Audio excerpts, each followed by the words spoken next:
Good morning, everybody, and welcome to Imperfect TV Live with me, Gemma Blythe. I am your host for this Monday morning journaling session. So grab your pen, paper, notebook, whatever you have, and a good cup of coffee or tea. You're going to need it. So let's start off this brand new year with optimism and hope as we set our intentions for 2025, our word for the year, and kickstart that healing journey that you deserve to be on.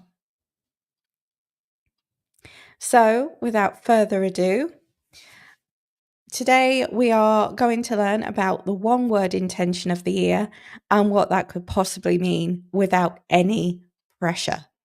That's right, no goals, no, what's that word that everybody uses? Resolutions. No resolutions. I'll just let that sink in. So starting through your healing journey through a series of journaling prompts is what we are hopefully going to be doing today. So stick around as there will be quite a few sneak peeks with what to expect on Imperfect TV coming up as we go through this session as well. So I hope you enjoy that. So I first started journaling through my own healing journey. I've since taught the journaling practice to clients. When they come to me, it's one of the first things that I like to implement for them because it gives them accountability. It shows that they can show up for themselves. And that is what we truly, truly need all the way through this. Because that is the first step. Showing up for yourself and realizing that you deserve to heal. With that being said, I have a quote for this morning as well. So, healing from trauma isn't an overnight process. It's a lifelong journey that requires patience, support, and self-compassion. That was from Jasmine Lee Carter in her book Healing from Trauma, A Survivor's Guide to Understanding Your Symptoms and Reclaiming Your Life. For me, healing from trauma is about putting one step in front of the other. It's about creating habits that are buildable, that build your resilience and your self-compassion, because they help you to realize that you deserve to be where you are today. So when you think, right, you start off from this level, ground level, okay? Everybody has it. So then you think about how you can build up from there. So let's say you want to get up at the same time every morning. That's one step. You practice that for about 2 weeks. Then you say you want to make your bed in the morning. That's another step. Over this time, what do you think it does? It creates steps for you. It creates habits you can build on. It helps you to get out of a slump of feeling like you're stuck, feeling like you're not good enough. You are good enough. You do deserve to heal. So this is the first step. Journaling for a lot of people is the first step because it helps you to realize, recognize, and move on your feelings. So let's get cracking.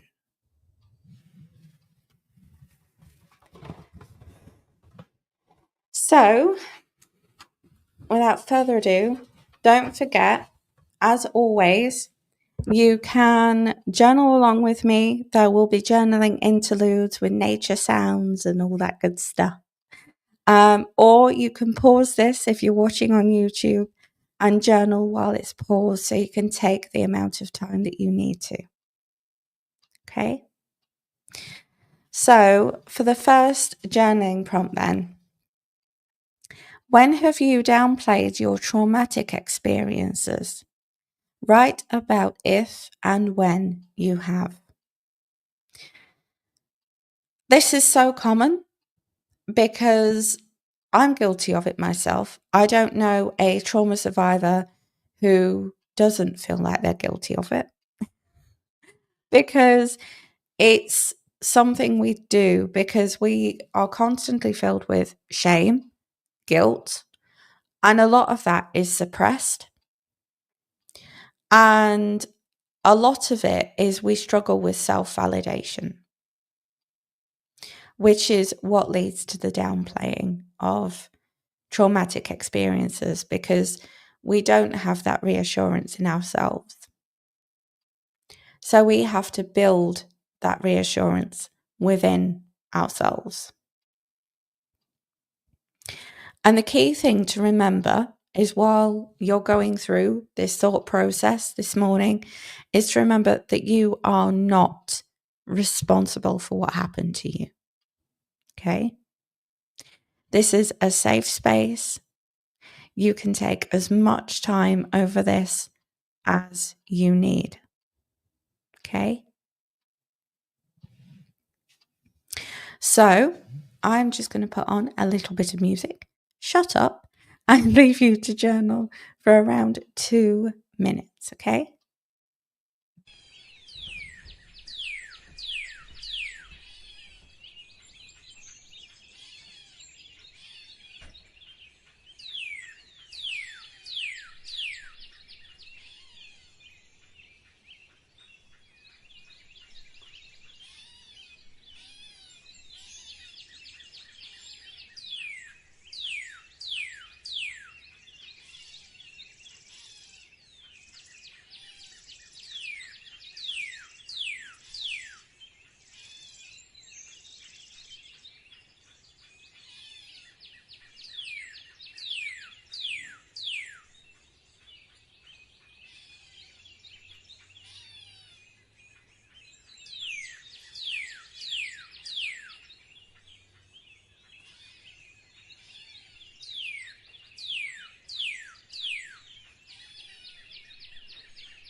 Okay.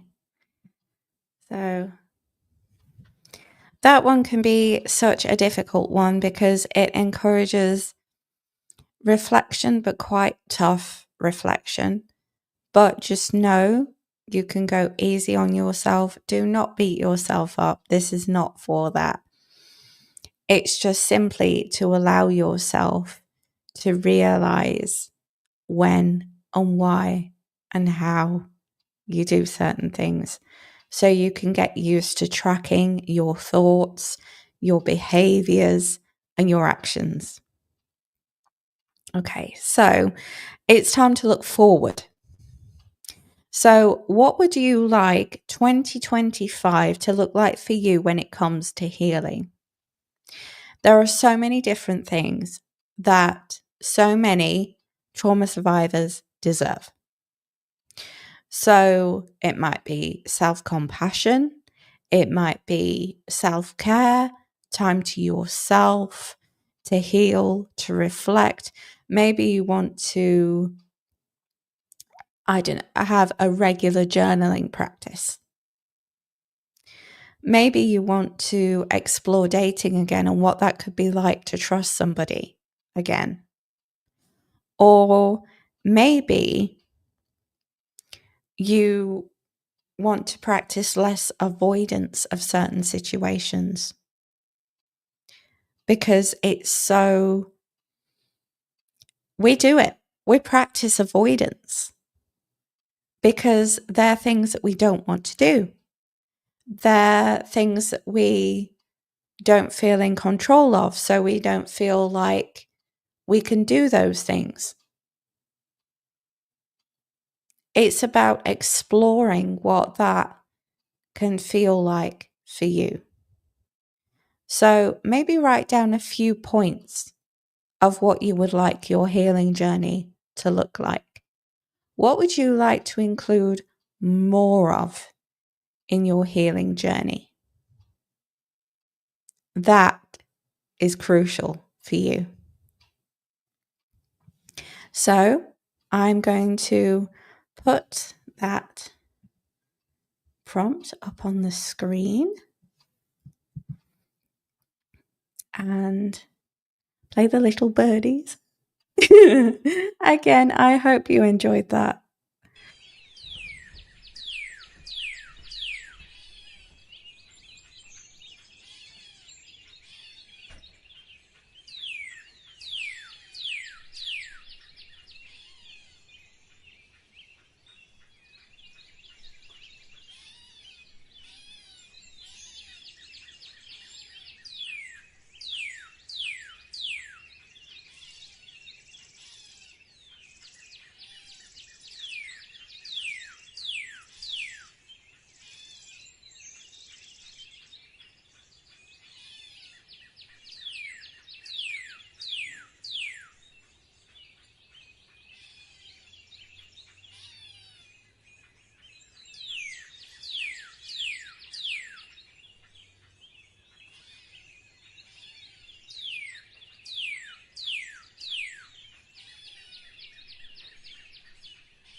How was that? When you look forward, it can be so interesting because it can challenge your original ideas that you had and that you have now. And that's one of the most incredibly poignant things to do because it encourages you to believe that what you want can come into fruition. And that is so, so important because that's what gives us our goals. That's what gives us our intentions. That's what challenges the old ideas, the old beliefs that we have about ourselves that have been ingrained into us through trauma. So, with that in mind, the next one encourages you to describe your life and what it has been up to this point. So it's all about, again, reflection, but encourages you to look at it through different lights, through different perspectives. So if you think your traumatic experiences, yes, they were horrible, but they also present many, many learning opportunities. So that's what I want you to focus on. I want you to focus on the learning opportunities, what you've got out of those situations, what your strengths are now. So, yes, you can focus on the negative, but also challenge yourself to focus on the positive of this. because there are so many. As I keep saying, not everybody's recovery is linear, not everybody's recovery is straightforward. It's all about trying to face the negatives and reuse them, repurpose them in our lives currently as learning opportunities and imperfections that we can go over the cracks with and turn into some kind of gold. That's what this prompt encourages you to do. So let's look at this prompt.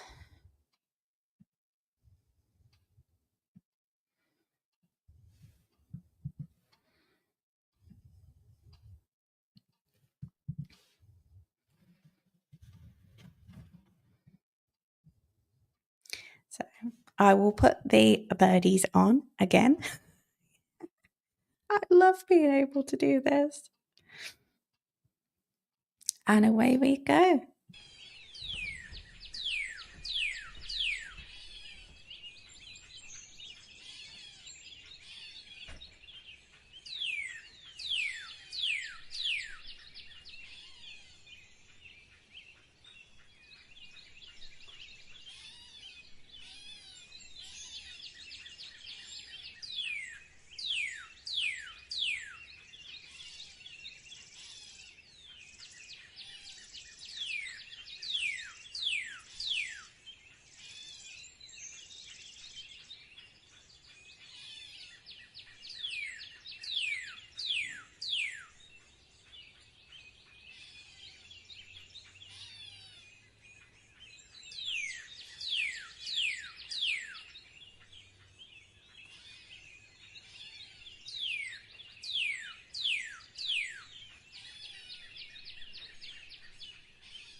Okay.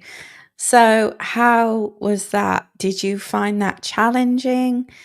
Did you find it useful? Let me know.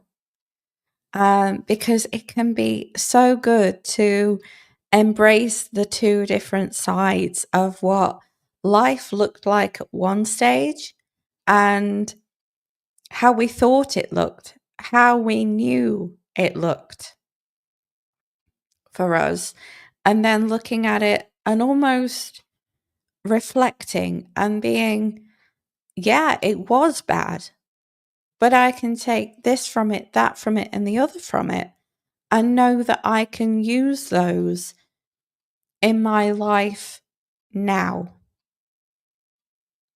For example, when you go through a controlling relationship, you can start to look back at the warning signs, read the warning signs that were there, and say, no, that wasn't me. Why did I think it was me for so long? And now you can use those in your life. You can spot those questions. You can spot those little phrases that they put in to messages and know what it is that you want from any situation. You can apply those to so many different situations, not only romantic ones, but friendships, family relationships. There's so many golden key learning moments, key learning milestones.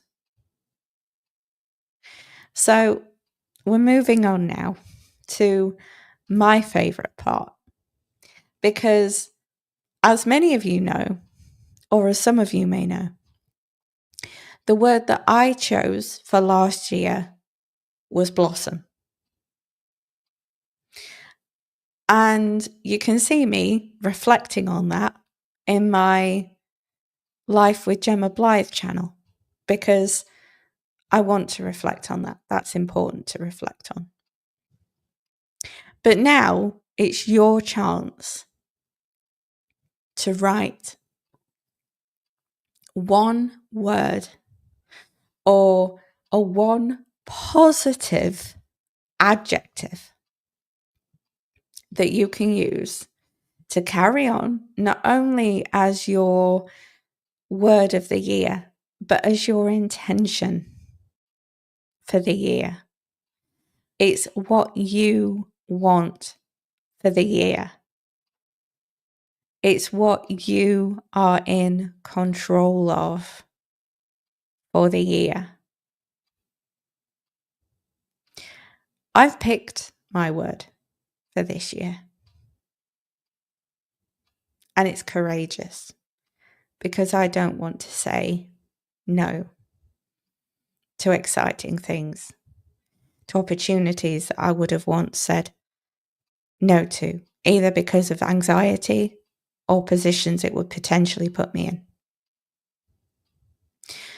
So think about what you want to get rid of for this coming year and use it to help you formulate your word for the year. What you want, what you desire, what you deserve. Let's go.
So, how was that? What word did you come up with? I'm eager to know. Let me know down in the comments, as that can be such an empowering thing to do.